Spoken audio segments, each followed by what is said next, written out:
தேமுதிக தலைவர் வந்து திமுக வந்து பயங்கர விமர்சனம் பண்ணாங்க. அதிமுக கூட இருக்கும்போது இப்போ வந்து திமுக கூட போயிருக்காங்க.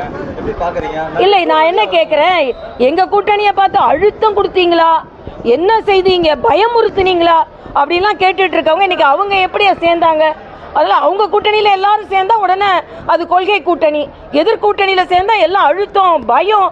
அதனால இதையே மக்கள் நன்றாக புரிந்து வைத்திருப்பார்கள். அது பொருந்தாத கூட்டணி. 2 மாதம் வரைக்கும் எனக்கு எல்லாரும் ட்விட்டரில், ஃபேஸ்புக்கில் மரியாதைக்குரிய விஜயகாந்த் அவர்கள் எந்த அளவிற்கு திமுகவை எதிர்த்தார்கள் என்று எல்லாம் போட்டு கொண்டு இருக்கிறார்கள். அதனால் மரியாதைக்குரிய சகோதரர் விஜயகாந்த் அவர்கள் கடைசி நேரம் வரை திமுகவை எதிர்த்தார்கள். இன்று அவர்கள் கட்சி இன்று அந்த கூட்டணியில் இருப்பது மக்கள் ஒரு பொருந்தாத கூட்டணியாகத்தான் பார்ப்பார்கள். இல்லை, இன்னைக்கு அண்ணன் எடப்பாடியார் அவர்கள் நல்ல திட்டங்களை அறிவித்திருக்கிறார்கள். பெண்களுக்கு போன முறை கொடுக்காம 4 கோடை விடுமுறை வந்தது, அப்போ கொடுக்காம எலெக்ஷன் அப்போ மட்டும் கொடுக்குறாங்க. அதே மாதிரி இந்த திட்டம் அறிவித்து 28 மாதங்கள் கொடுக்காம பார்லிமெண்ட் தேர்தல் பக்கத்தில் கொடுத்தாங்க. போன முறை பொங்கல் பரிசு கொடுக்கலையான்னு கேட்கும்போது அண்ணன் துரைமுருகன் இந்த வருஷம் கொடுத்தா எல்லாம் மறந்துடுவாங்க, அடுத்த வருஷம் கொடுக்கலாம் அப்படின்னாங்க. அதில் எல்லாமே அவங்க தேர்தலுக்காக செய்கிறார்கள், நாங்கள் மக்களுக்காக செய்கிறோம். இல்லை, அதான் அதிமுக பொது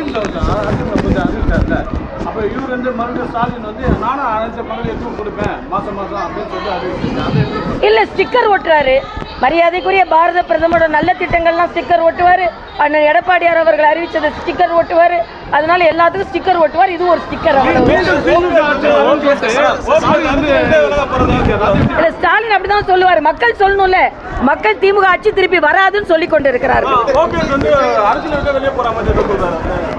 யாரு அது அவர்கிட்ட கேளுங்கப்பா, ஏன்டா ஏன் கேக்குறீங்க?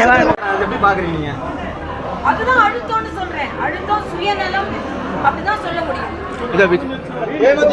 தேமுதிக தலைவர் வந்து திமுக வந்து பயங்கர விமர்சனம் பண்ணாங்க. அதிமுக கூட இருக்கும்போது இப்போ வந்து திமுக கூட போயிருக்காங்க. எப்படி பாக்குறீங்க? இல்லை, நான் என்ன கேட்குறேன், எங்க கூட்டணியை பார்த்து அழுத்தம் கொடுத்தீங்களா, என்ன செய்தீங்க, பயமுறுத்துனீங்களா அப்படின்லாம் கேட்டுட்டு இருக்கவங்க இன்னைக்கு அவங்க எப்படி சேர்ந்தாங்க? அதில் அவங்க கூட்டணியில் எல்லாரும் சேர்ந்தா உடனே அது கொள்கை கூட்டணி, எதிர்கூட்டணியில் சேர்ந்தா எல்லாம் அழுத்தம், பயம்.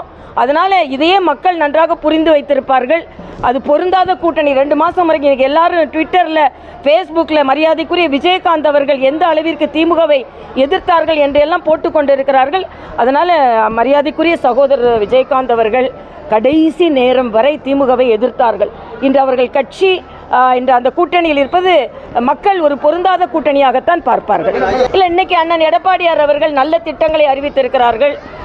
பெண்களுக்கு போன முறை கொடுக்காம 4 கோடை விடுமுறை வந்தது, அப்போ கொடுக்காம எலெக்ஷன் அப்போ மட்டும் கொடுக்குறாங்க. அதே மாதிரி இந்த திட்டம் அறிவித்து 28 மாதங்கள் கொடுக்காம பார்லிமெண்ட் தேர்தல் பக்கத்தில் கொடுத்தாங்க. போன முறை பொங்கல் பரிசு கொடுக்கலையான்னு கேட்கும்போது அண்ணன் துரைமுருகன் இந்த வருஷம் கொடுத்தா எல்லாம் மறந்துடுவாங்க, அடுத்த வருஷம் கொடுக்கலாம் அப்படின்னாங்க. அதில் எல்லாமே அவங்க தேர்தலுக்காக செய்கிறார்கள், நாங்கள் மக்களுக்காக செய்கிறோம். இல்லை, அதான் அதிமுக பொது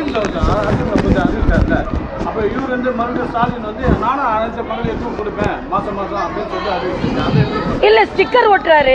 மரியாதைக்குரிய பாரத பிரதமரோட நல்ல திட்டங்கள்லாம் ஸ்டிக்கர் ஒட்டுவார். அண்ணன் எடப்பாடியார் அவர்கள் அறிவிச்சது ஸ்டிக்கர் ஒட்டுவார். அதனால எல்லாத்துக்கும் ஸ்டிக்கர் ஒட்டுவார். இது ஒரு ஸ்டிக்கர். ஸ்டாலின் அப்படிதான் சொல்லுவார். மக்கள் சொல்லணும்ல, மக்கள் திமுக ஆட்சி திருப்பி வராதுன்னு சொல்லி கொண்டு இருக்கிறார்கள். யாரு அது அவர்கிட்ட கேளுங்கப்பா, ஏன்டா ஏன் கேக்குறீங்க? எப்படி பாக்குறீங்க? அதுதான் அழுத்தம்னு சொல்றேன். அழுத்தம், சுயநலம் அப்படிதான் சொல்ல முடியும்.